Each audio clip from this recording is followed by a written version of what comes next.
aišku, ortodontinis gydymas pacientui yra didelis iššūkis, ar ne, nes pasikeičia visiškai jo rutina, tai iš pradžių žmogų ištinka šokas, kad jis negali valgyti tai, prie ko pripratęs, ar ne, nes ortodontiniai aparatai, kaip breketai, jie yra fiksuojami prie danties paviršiaus tik tai plonų plombos sluoksnių, ar ne, ir jeigu žmogus valgo kažkokį kietą riešutą, ar ne, ar ten kanda obuolį įprastiniu būdu, jis tikrai gali nulaužti, ar ne, tą breketą ir gali tekti atvykti papildomo vizito.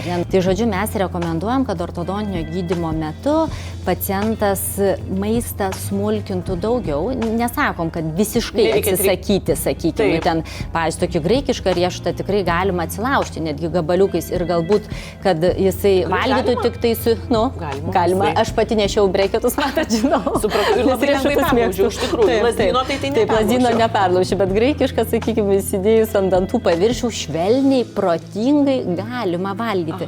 Kas valgo sąmoningai ir galvoja, kaip aš judu toje burnoje, tai praktiškai gali valgyti daug. Ar, ten nevalgys keptos duonos, faktas, ar ne, nes tai jau yra per kietas produktas. Ir tavo dantis ortodontinio gydymo metu tiesiog yra per jautrus tam, ar ne,